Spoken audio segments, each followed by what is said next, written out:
चलिए दोस्तों, एक बार फिर से आपका स्वागत है कल्प करियर इंस्टीट्यूट के ऑनलाइन प्लेटफॉर्म पे। और आपको दोस्तों साथ में बहुत बहुत बधाई इस बात के लिए कि पढ़ने का मौसम आ चुका है।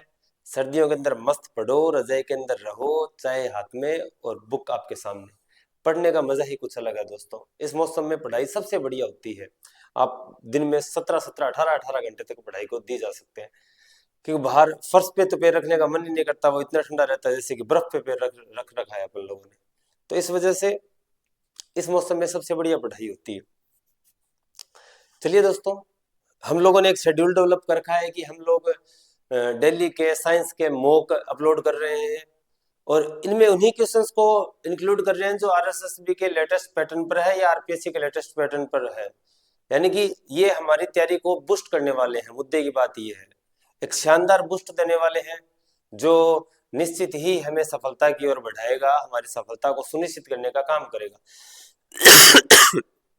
हमारा आकलन करवाएगा, हमारी स्थिति कैसी है इस बात को बताएगा, या हमें क्या पढ़ना चाहिए इस बात को बताएगा।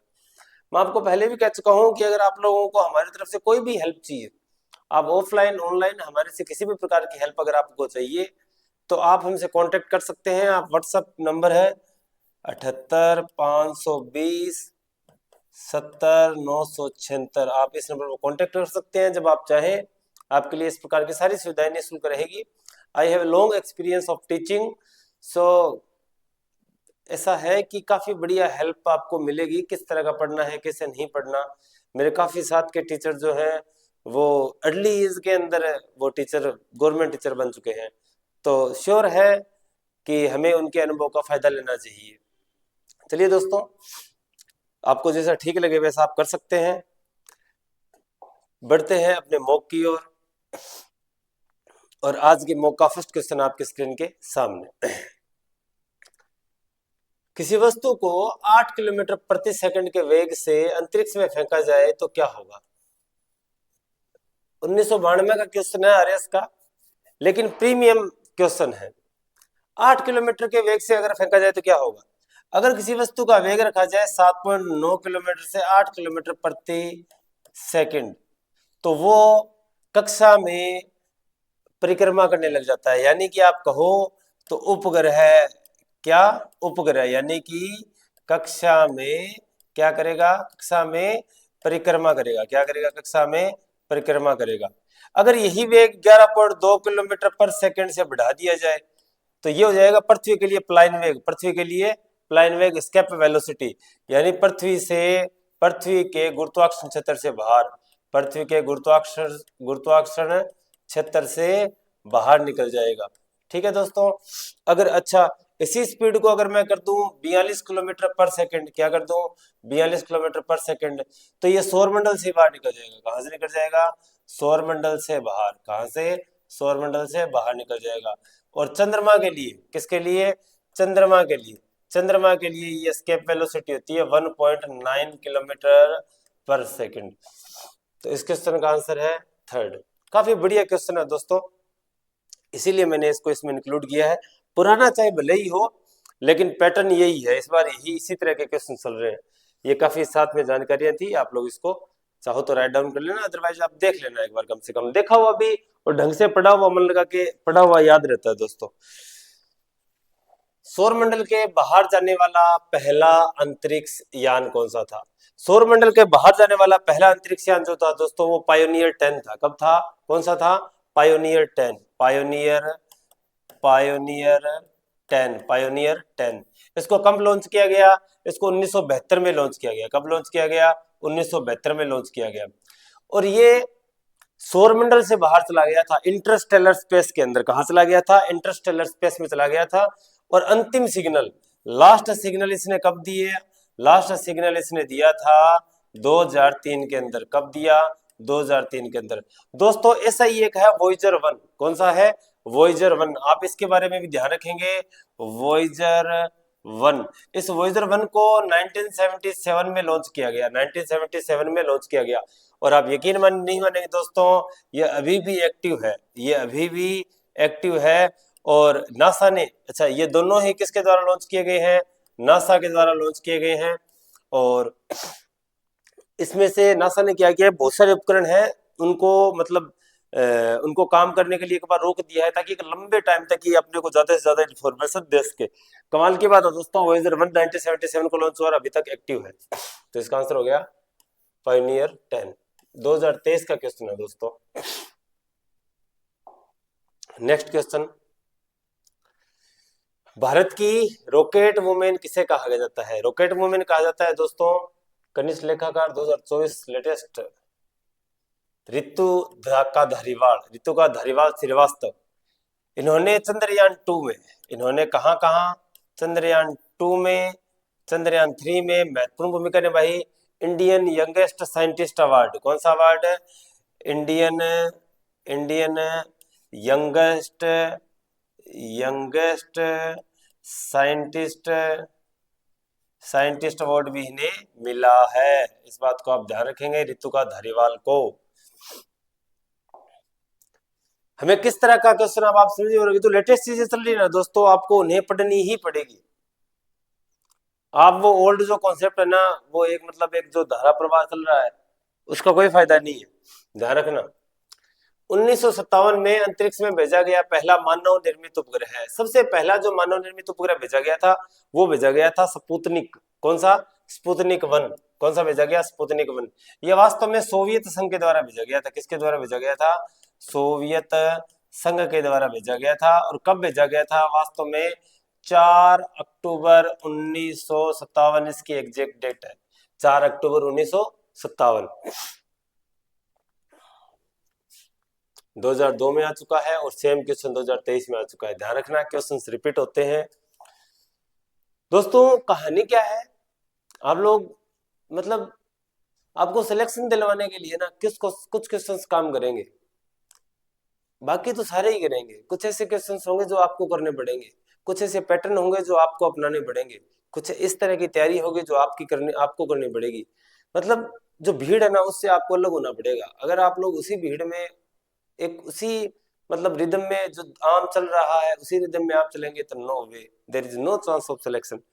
We have to be do something different, कुछ ना कुछ अलग करना पड़ेगा। जैसे कि मैंने बहुत से लोगों को देखा है जिन्होंने क्या किया है कि जो एग्जाम के अंदर ऐसे क्वेश्चंस किए हैं जो किसी ने नहीं किए, वो उन लोगों के सही हुए हैं क्योंकि उन्होंने इतने डेप्थ में पढ़ाई की थी। अब आप कहेंगे सर इतने डेप्थ में पढ़ाई करेंगे तो सारे कर लेंगे, तो वो पढ़ना पड़ेगा उतने डेप्थ में। आपको थोड़ा अलग से मेटेरियल उठाना पड़ेगा, सारा नहीं पढ़ना, लेकिन अलग से जो अभी लेटेस्ट में चल रहा है उसको उठाना पड़ेगा आपको, अलग से डेप्थ में उसको पढ़ना पड़ेगा।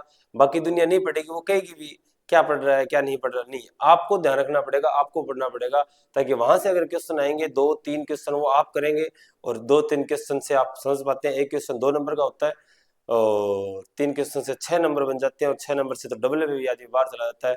अब क्या सिंगल की तो बात ही क्या करेंगे, तो इतना काफी रहता है। और अगर वही गलत हो गए तो आप 0.66 के साथ आप उसमें नेगेटिव मार्किंग और ऐड कर लो। ढंग से पढ़ना पड़ेगा, बढ़िया मेहनत करनी पड़ेगी, कुछ बढ़िया शानदार। कृत्रिम बुद्धि आर्टिफिशियल इंटेलिजेंस के साथ अंतरिक्ष में उड़ने वाला पहला रोबोट है। 2018 क्वेश्चन है, साइमन ऐसा रोबोट है आर्टिफिशियल इंटेलिजेंस के साथ उड़ने वाला, साइमन है। नेक्स्ट क्वेश्चन दोस्तों, भारतीय अंतरिक्ष अनुसंधान संस्थान इसरो का मुख्यालय कहाँ स्थित है? आरपीसीएलडीसी 2012 में भी आ चुका है, सेम क्वेश्चन 2013 में भी आ चुका है। यह दोस्तों बेंगलोर में। कहाँ है? बेंगलोर में। बेंगलोर कहाँ है? कर्नाटक में। कहाँ है? कर्नाटक में। चलिए दोस्तों नेक्स्ट क्वेश्चन,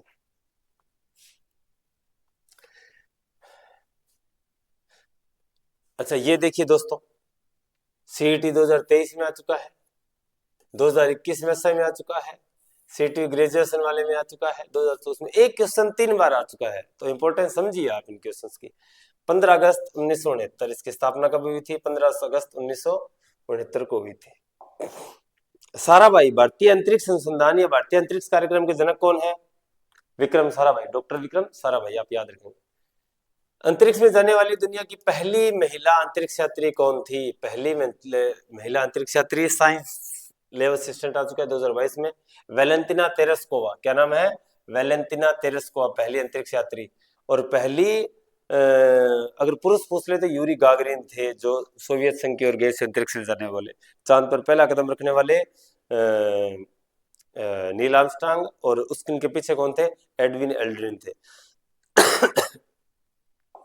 आपको आवाज में डिफरेंस मिलेगा थोड़ा, क्योंकि थोड़ा जुकाम की वजह से। चंद्रयान यान का प्रक्षेपण किया गया था। चंद्रयान यान 1 आरएस 2009 में आ चुका है क्वेश्चन। चंद्रयान 1 चंद्रयान 1 के बारे में काफी क्वेश्चंस आ चुके हैं, चंद्रयान 2 के बारे में, चंद्रयान 3 के बारे में भी। इन सब के बारे में अपने पास जानकारी होनी चाहिए दोस्तों। चंद्रयान 1 जो है ये 1300, हमें इसके बारे में कुछ एग्जैक्ट चीजें हम ध्यान में रखेंगे। चंद्रयान 1 जो है ये एक 1300 केजी का जुगाड़ था। कितने केजी का जुगाड़ था, 1300 केजी का जुगाड़ था। और इसे कब भेजा गया था, इसे भेजा गया था 22 अक्टूबर 2008 को। कब भेजा गया दोस्तों, 22 अक्टूबर 2008 को भेजा गया था। और 30 अगस्त 2009 को इस कार्यक्रम को रद्द कर दिया गया, यानी कि संपर्क टूट चुका था। चंद्रयान 1 से संपर्क टूट चुका था। 1300 केजी का, और 22 अक्टूबर 2008 को भेजा गया, 30 अगस्त 2009 को इस कार्यक्रम को रद्द कर दिया गया। और अगर ऐसी कुछ जानकारी पूछ ली जाए कि किससे भेजा गया था, तो ये पीएसएलवी सी सेकंड से भेजा गया था, जो इसको लॉन्चर था। चंद्रयान को जो लॉन्च करने वाला व्हीकल था वो कौन था, पीएसएलवी सी सेकंड था। आप इस बात को भी याद रखेंगे। 1300 केजी का, 22 अक्टूबर 2008 को इसको भेजा गया था, 30 अगस्त 2009 को इस कार्यक्रम को रद्द कर दिया गया। और भेजा कहां से गया था, सतीश धवन अंतरिक्ष केंद्र कहाँ है, जो श्री हरिकोटा में। कहाँ है, श्री हरिकोटा में। और ये श्री हरिकोटा कहाँ है, आंध्र प्रदेश में। कहाँ है दोस्तों, आंध्र प्रदेश में।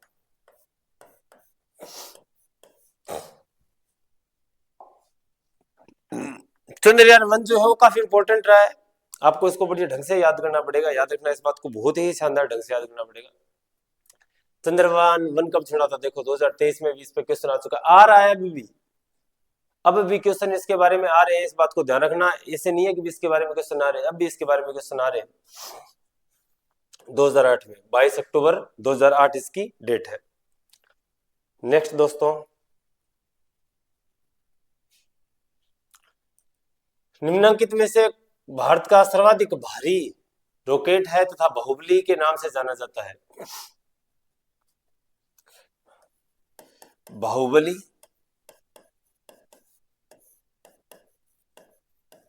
फैट बॉय, इस नाम से जाने जाने वाला है जीएसएलवी MK3। इस बात को याद रखना। और उससे क्या किया गया था, इसी से चंद्रयान 2 लॉन्च किया गया था। क्या लॉन्च किया गया था, चंद्रयान 2 लॉन्च किया गया था। और इसके लॉन्च की भी तारीख याद रखनी है। पहले के लॉन्च की तारीख क्या, चंद्रयान 1 के लॉन्च की तारीख क्या है, 22 अक्टूबर 2008 है। और चंद्रयान 2 के लॉन्च की जो तारीख है वो क्या तारीख है दोस्तों, 22 जुलाई 2019। क्या तारीख है दोस्तों, 22 जुलाई 2019 है। और 30 जुलाई 2020 को, कब दोस्तों, 30 जुलाई 2020 को इसने क्या किया था। अच्छा, दो चीजें हैं दोस्तों, क्या कि 22 जुलाई 2019 को तो इसको लॉन्च किया गया था। लॉन्च होने के थोड़े टाइम बाद यानी 2019 में इससे क्या हो गया था, अपने संपर्क टूट गया था। और संपर्क टूटने की तारीख क्या थी, 6 सितंबर 2019। और कुछ एक जगह आपको 7 सितंबर 2019 से मिलेगी। एग्जैक्ट अगर दोनों ही डेट पूछ ले तो आपको क्या सही करना है, 7 सितंबर 2019 सही करना है। अब 22 जुलाई 2019 को लॉन्च होने के बाद 30 जुलाई 2020 को, अच्छा इसमें और क्या क्या था, एक दो चीजें और कर लेते हैं। इसके 3 हिस्से थे, एक तो मार्स ऑर्बिटर, एक तो मार्स ऑर्बिटर यानी उस मार्स ऑर्बिटर में रोटेट करने वाला, ऑर्बिट करने वाला। और सेकंड था इसका एक रोवर था, ठीक है। और रोवर के बाद इसमें एक लैंडर था। एक कौन था, लैंडर था। लैंडर का क्या नाम था, विक्रम था। लैंडर का क्या नाम था, विक्रम था। रोवर का क्या नाम था, प्रज्ञान था। क्या नाम था, प्रज्ञान था। अब इसको लॉन्च किया गया था 22 जुलाई 2019 को, लेकिन किन्हीं कारणों से 6 सितंबर 2019 को इससे अपना संपर्क टूट गया था। आपको ध्यान में होगा कि उस टाइम शायद वो सिवान थे जो रोए भी थे, उनकी आंखों में आंसू आए थे, क्योंकि बहुत मेहनत थी दोस्तों। पूरा भारत इसको देख रहा था, लाइव अपडेट उसके साथ कर रहा था, लाइव अपडेटेड हो रहे थे हम लोग। बट कुछ सुनने को कुछ और ही मंजूर था, इसका संपर्क टूट गया। लेकिन हुआ यूं कि 30 जुलाई 2020 को इस मार्स ऑर्बिटर ने क्या किया, यहाँ एक गड्ढा, एक बहुत बड़ा क्रेटर खोजा था। क्या खोजा था? क्रेटर। लावा के मैदानों में क्रेटर की फोटो भेजी थी, और उस क्रेटर को क्या नाम दिया था? साराभाई क्रेटर। क्या नाम दिया था इस क्रेटर को? साराभाई क्रेटर नाम है दिया था। ठीक है। इसको GSLV MK13 मैक 13 इसी से लॉन्च किया गया था। ये सारी डिटेल हमें याद होनी चाहिए। पूछा जा रहा है, सन भी पूछा जा रहा है। चंद्रमा 2 ऑर्बिटर ने चांद की सतह पर मौजूद जिस क्रेटर की तस्वीर ली वह है, 2021 में प्रश्न आ चुका है, साराभाई क्रेटर।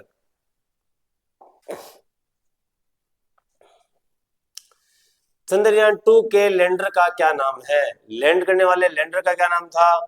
विक्रम था। और रोवर का क्या नाम था? प्रज्ञान था। इसका सही उत्तर 3 नंबर होगा। 4 नंबर तो आपको बता रहा हूं केवल कि इसमें क्या कौन था, क्या कौन नहीं था। पहला शैक्षणिक उपग्रह इसरो द्वारा वर्ष कब भेजा गया? इसरो द्वारा ये पहला जो था वो एड्यूसेट था। कौन सा था? 2024 के अंदर भी अभी पूछा जा रहा है प्रश्न, 2004 में लॉन्च हो चुका है एड्यूसेट। कब? 2004।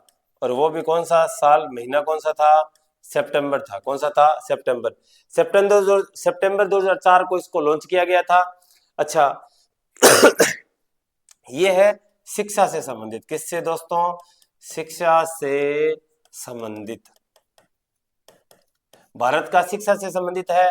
लॉन्च कहां से किया गया था? अच्छा, इसको GSAT-3 भी बोलते हैं। क्या बोलते हैं साथ में? याद रखना इस बात को, GSAT-3 भी बोलते हैं। भेजा कहां से गया था? सतीश धवन अंतरिक्ष केंद्र से। सतीश धवन अंतरिक्ष केंद्र से, जो कि कहाँ है? अभी बताया था मैंने आपको, श्री हरिकोटा में। कहाँ है? श्री हरिकोटा में, जो कि कहाँ है? आंध्र प्रदेश में। कहाँ है? आंध्र प्रदेश। ठीक है दोस्तों, 2004 सितंबर में इसको भेजा गया था। इसे GSAT-3 के नाम से भी जाना जाता है। ठीक है। और एग्जैक्ट एक इसका क्वेश्चन आ चुका है जिसपे कोई भी इनमें से ऑप्शन में नहीं था। आप ध्यान रखना इस बात को कि इस तरह के क्वेश्चन कई बार आ जाते हैं कि जहां ऑप्शन जो है ये पता नहीं किस तरह का पेपर देते हैं, एक भी ऑप्शन नहीं होता या फिर 2 ऑप्शन हो जाते हैं। एक मतलब 30% बनाने होते हैं, वो भी लोगों से ढंग से नहीं बन पाते।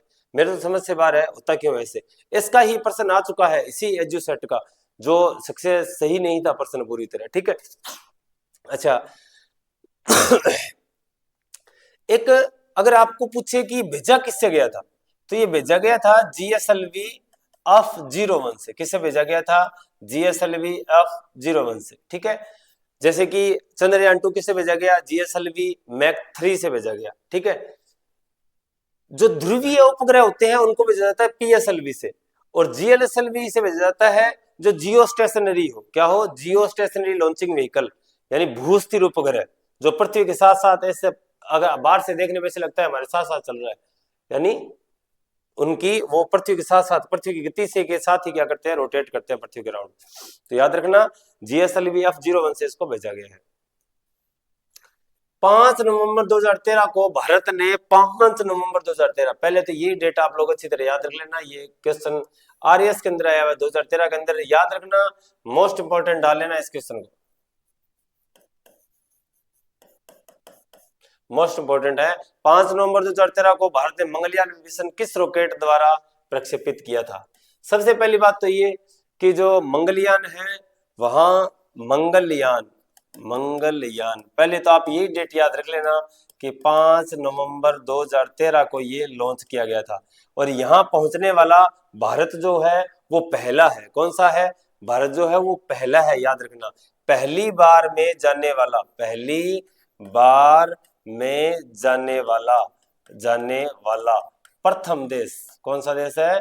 प्रथम देश है। ठीक है। भेजा किससे गया था? PSLV C-25 से। किससे भेजा गया था? PSLV C-25 से भेजा गया था। ठीक है। एक तो पहली बार में जाने वाला पहला है। लेकिन इससे पहले एक तो ये सोवियत संघ जा चुका है, और नासा जा चुका है, और यूरोपियन एजेंसी जो है वो जा चुकी है। 3 इससे पहले जो है वो जा चुके हैं, इस बात का भी ध्यान रखना। और इसने ये वहां पहुंच कब गया था? ये वहां पहुंच गया था, मंगल पर पहुंच गया था 24 सितंबर 2014 को। इस बात को भी याद रखना, ठीक है। और तो क्या ही है इसके बारे में, इतनी जानकारी है, ठीक है। PSLV C-25 24 सितंबर 2014 को पहुंच चुका है, 5 नवंबर 2013 को लॉन्च किया गया था। मंगलयान पर तो एक वो इसकी फिल्म भी आ चुकी है, उसका क्या नाम है, अक्षय कुमार। मानव द्वारा बनाए गए उपग्रह स्थापित होते हैं, इनसे प्रसन्न आने की पूरी संभावना है। ये पर्यावरण की अलग अलग परतें हैं। सबसे नीचे वाली परत कौन सी है? क्षोभ मंडल। कौन सी है? क्षोभ मंडल। क्षोभ मंडल के बाद कौन सी है? समताप मंडल। कौन सी है? समताप मंडल। समताप मंडल के बाद कौन सी है? मध्य मंडल। कौन सी है? मध्य मंडल। और मध्य मंडल के बाद कौन सी है? ताप मंडल। कौन सी है? ताप मंडल। और ताप मंडल के बाद कौन सी है? बहिर्मंडल। कौन सी है? बहिर्मंडल। क्षोभ मंडल में सामान्यतः मौसम जो रहता है वो क्षोभ मंडल का देखते हैं। मौसम की जो कहानी है वो कहाँ होती है? क्षोभ मंडल में होती है। समताप मंडल में क्या होता है? समताप मंडल में ओजोन की परत है। किसकी परत है? ओजोन की परत। किसकी परत है? ओजोन की परत है। ओजोन की परत के अलावा हवाई जहाज इसी में उड़ते हैं, हवाई जहाज है इसी में उड़ते हैं। मध्य मंडल जो है, मध्य मंडल के अंदर जो सबसे ठंडी परत है, पहली तो ये क्या है? सबसे ठंडी परत, सबसे ठंडी परत रहती है, ठीक है। तापमंडल के अंदर कौन है? जो सैटेलाइट है, जो सैटेलाइट है, उपग्रह जो है, उपग्रह इसी में ही है, उपग्रह इसी में ही है।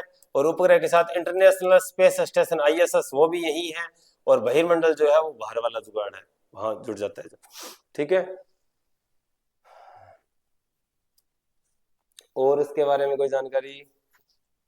इनके बारे में कोई विशेष नहीं है। तो मनोदर अपने ग्रह पूरे स्थापित होते हैं, किसमें होते हैं?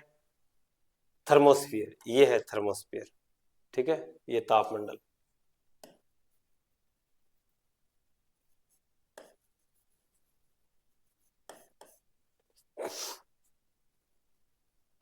और तो क्या ही पूछा जा सकता है इनसे, इतनी चीजें हैं।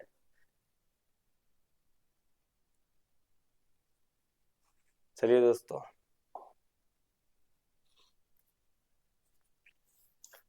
PSLV का पूर्ण विस्तार है polar satellite launch vehicle. Polar satellite launch vehicle, polar satellite launch vehicle 1200 kg तक वाले को ये लेके जाता है।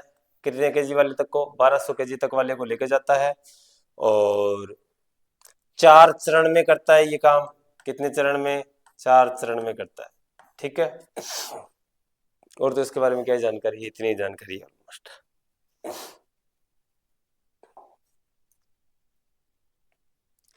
IRNSS का पूरा नाम क्या है? IRNSS का पूरा नाम है Indian regional navigation satellite system. और अभी अभी इसके लिए मोस्ट इंपोर्टेंट ये भी है, 2018 पूछा गया। अभी अभी मोदी जी ने भारतीय मछुआरों के नाम के ऊपर इसका नाम क्या कर दिया गया है? नाविक कर दिया गया है। क्या कर दिया गया है? नाविक कर दिया गया है। नेक्स्ट क्वेश्चन दोस्तों, गगन इसरो का एक उपग्रह का पूर्ण नाम है 2018।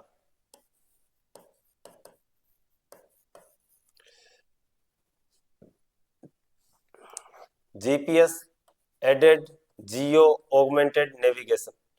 GPS added geo augmented navigation,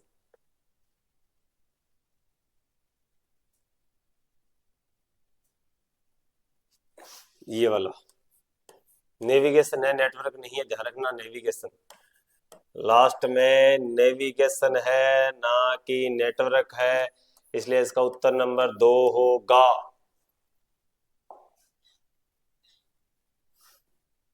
उपग्रह गगन को प्रक्षेपित करने का मुख्य उद्देश्य उपलब्ध कराना है अचूक पथ प्रदर्शन। क्या है दोस्तों? अचूक पथ प्रदर्शन। लाइट चली गई, लाइट के जाने की वजह से ये इस तरह करती है।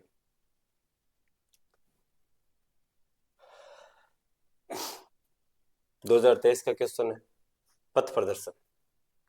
गगन जो है इसकी मानव रहित पहली उड़ान, मानव रहित प्रथम उड़ान प्रस्तावित है। कब प्रस्तावित है? 2026 में। मानव के साथ, मानव के साथ प्रथम उड़ान, प्रथम उड़ान कब है? 2027 के अंदर। इसके अलावा 2020 में इसने एक व्योम मित्र, व्योम मित्र के नाम से ह्यूमन रोबोट भी लॉन्च किया था, दिखाया गया था, जो जाएगा मानव रहित उड़ान के अंदर। ठीक है, गगन। शायद लाइट कम होगी। प्रथम भारतीय अंतरिक्ष यान जो 3 सदस्यों को ले जाएगा और वह अंतरिक्ष में 3 दिनों के लिए रहेगा। 3 दिनों के लिए रहेगा। 2024 में आया हुआ है दोस्तों ये गगनयान है दोस्तों। इसका क्या नाम है? गगनयान।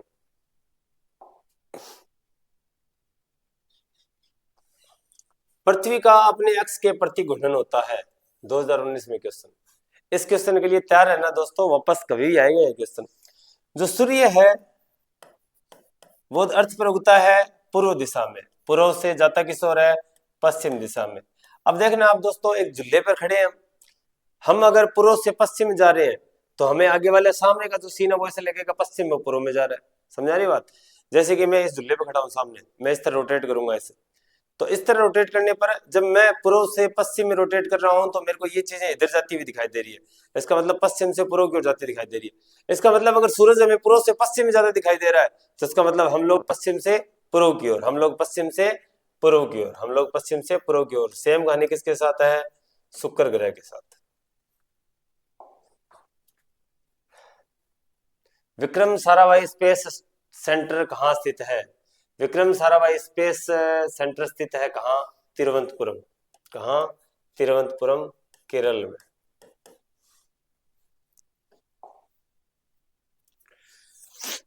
राष्ट्रीय सुदूर संवेदन केंद्र, राष्ट्रीय सुदूर संवेदन केंद्र NRSC कहाँ है? ये है दोस्तों, कब पूछा गया ये प्रश्न? 2024 के अंदर, हैदराबाद में। कहाँ है? हैदराबाद में, तेलंगाना।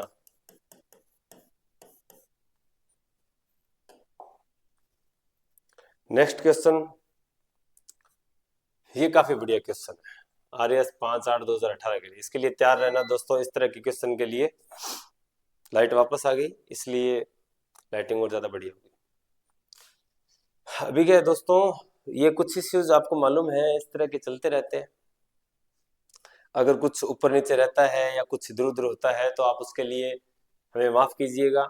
हमारा एक एक और केवल एकमात्र उद्देश्य यही है कि हम कम समय में ज्यादा से ज्यादा मेहनत करके हम सिलेक्ट हों और इस काम को, इस झंझट को खत्म करें। हमें और भी काम है दुनिया में, और भी काम करने हैं।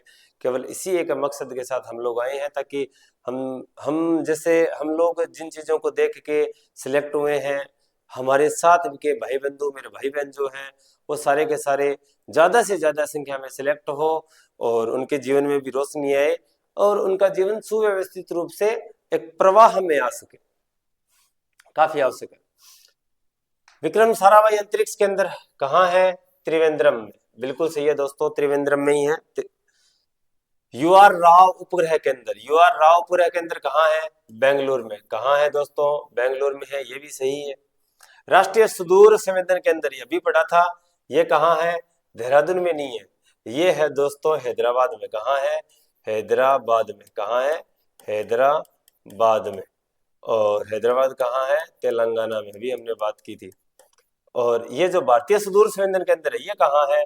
देहरादून उत्तराखंड में। कहाँ है? देहरादून उत्तराखंड में। IIRS का पूरा नाम क्या है? Indian institute of remote sensing, Indian institute of remote sensing. और एनआरएससी का पूरा नाम क्या है? एनआरएससी का पूरा नाम, इसका नाम है नेशनल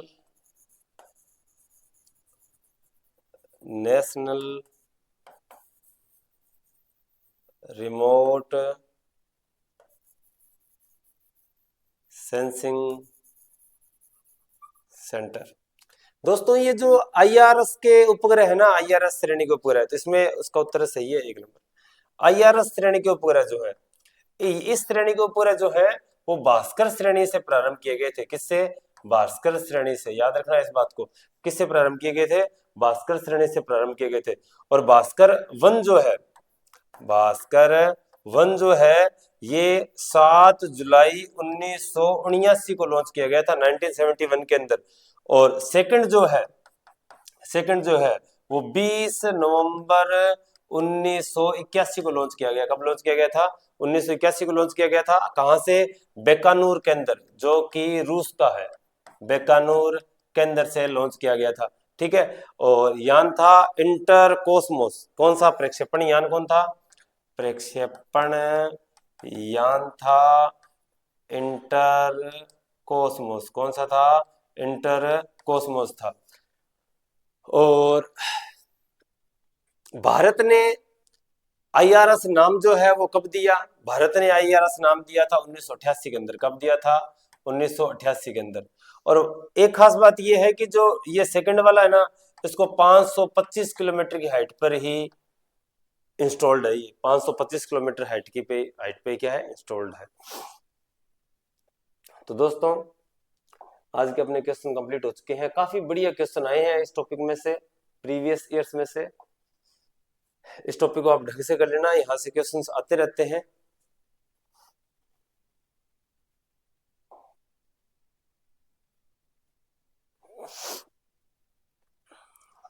ठंड तो आ चुकी है दोस्तों, बढ़िया ढंग से तैयारी कीजिए और मस्ती से पढ़िए। थोड़े दिन एग्जाम में रहे हैं, शायद 32-33 दिन रहे हैं। और सामान्य शिक्षा वाले, यही सामान्य शिक्षा वाले, ये संस्कृत शिक्षा वाले, तो भयंकर तैयारी कीजिए दोस्तों, भयंकर तैयारी, ताकि हाहाकार मचा दिया जाए। चलिए दोस्तों, मिलेंगे नेक्स्ट मॉक के साथ। तब तक के लिए धन्यवाद। जय श्री राम। चैनल को दोस्तों सब्सक्राइब कीजिएगा, शेयर कीजिएगा। आपके ये काम ही हमारे लिए मोटिवेशन और इंस्पायर का काम करते हैं। धन्यवाद।